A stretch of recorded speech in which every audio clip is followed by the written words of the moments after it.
mengatakan awal wajibin 'alal insan ma'rifatul ilahi biistiqamah. Kewajiban yang pertama bagi manusia itu adalah mengenal Tuhannya dengan seyakin-yakinnya.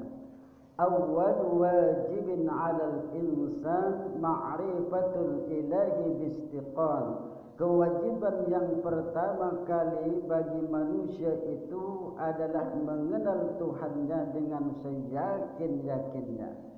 Maka kita belajar dengan ilmu tauhid agar kita yakin bahwa Allah Subhanahu wa taala itu ada dan Dia yang telah menciptakan kita, Dia yang telah memberikan rezeki kepada kita. Bukti adanya Tuhan, bukti adanya Allah Subhanahu wa taala itu ada langit dan bumi dan di antara keduanya. Alladzi khalaqas samawati wal arda wa ma bainahuma. Dialah yang menciptakan langit dan bumi dan apa di antara yang keduanya. Berarti yang ada di langit dan bumi semua adalah ciptaan Allah Subhanahu wa taala. Kita diwujudkan oleh Allah. Allah mempunyai sifat wujud. Allah mempunyai sifat wujud artinya ada. Lawan dari wujud adalah adam, artinya tidak ada. Kita ada karena diwujudkan oleh Allah Subhanahu wa taala. Kalau tidak diwujudkan oleh Allah, kita tidak ada. Dahulu kita tidak ada, kemudian diadakan oleh Allah Subhanahu wa taala sehingga kita menjadi makhluk, sehingga kita menjadi manusia seperti saat ini, itu karena diwujudkan oleh Allah Subhanahu wa taala. Makanya ilmu tauhid itu adalah ilmu yang terpenting, ilmu yang paling utama dan utama.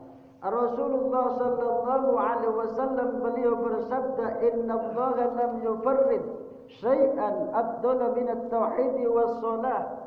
Sesungguhnya Allah Subhanahu wa taala itu tidak mewajibkan sesuatu yang lebih utama terkecuali ilmu tauhid dan ilmu tentang salat.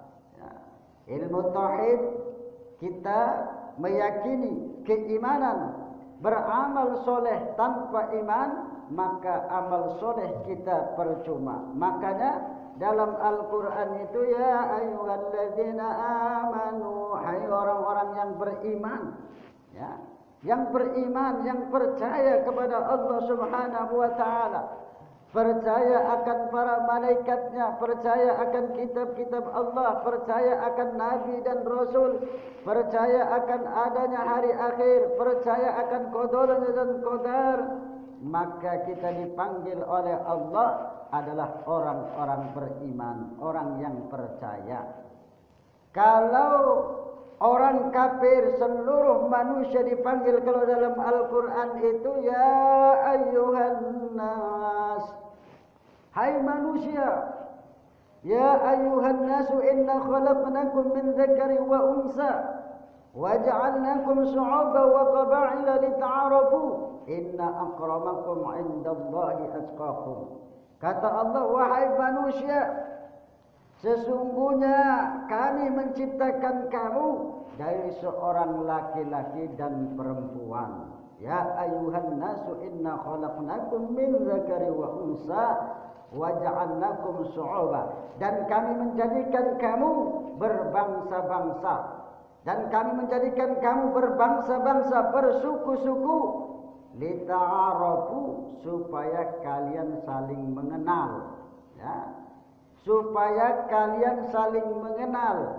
Ada orang Amerika, ada orang Arab, ada orang Indonesia, ada orang Afrika, ya, berbangsa-bangsa. Supaya apa? Supaya saling mengenal. Di Indonesia saja kita kan bersuku-suku, berbangsa-bangsa dan bersuku-suku. Ada suku Jawa, ada suku Palembang misalkan, ada suku Padang. Supaya kita ini saling mengenal. Itulah Allah Subhanahu wa taala menciptakan manusia itu berbangsa-bangsa, bersuku-suku, lita'arafu, supaya saling mengenal. Maksudnya seperti itu. Inna akramakum indallahi atqakum, sesungguhnya yang paling mulia itu di sisi Allah itu adalah orang-orang yang bertakwa.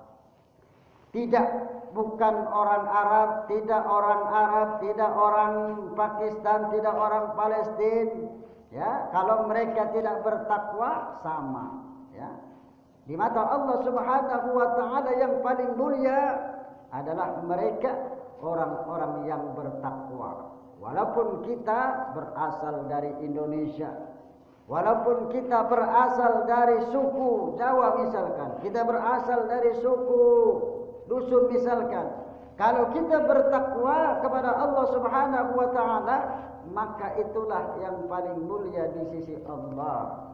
Ya, bukan karena mereka adalah keturunan orang Arab kemudian mereka mulia. Tidak, kalau mereka jahat, kalau mereka rusak, sama.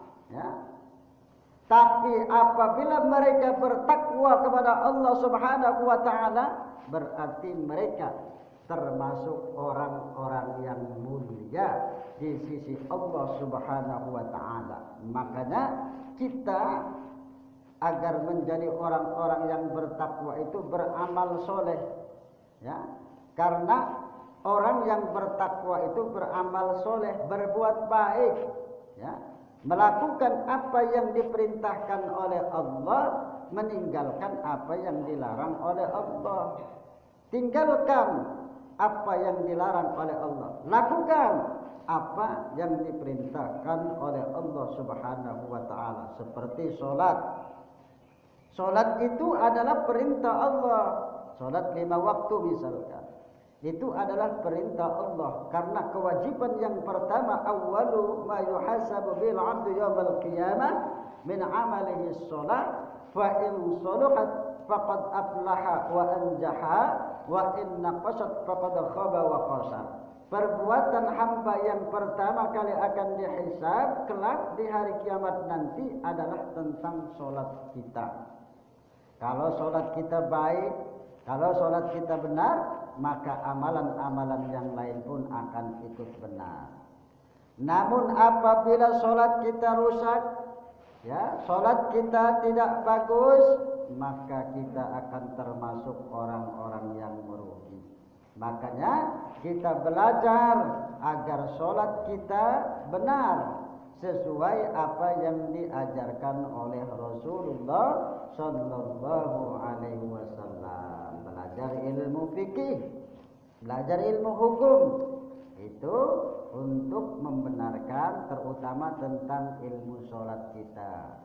Makanya kalau jadi imam, walaupun dia tidak mengetahui ilmu-ilmu yang lain, dia harus mengerti tentang minimal ilmu tentang ilmu sholat. Ya, ilmu sholat, kemudian bacaannya benar sesuai dengan tajwidnya, bacaan Fatihah, bacaan Qur'annya, bacaannya bagus, suaranya bagus, kemudian makharijul hurufnya benar, bacaan yang panjang dipanjangkan, yang pendek dipendekkan, jangan yang panjang dipendekkan, yang pendek dipanjangkan. Kalau kita ingin menjadi seorang imam atau seorang pemimpin di dalam sholat, maka belajar bagaimana cara sholat tersebut diterima di sisi Allah Subhanahu wa Ta'ala. Subhan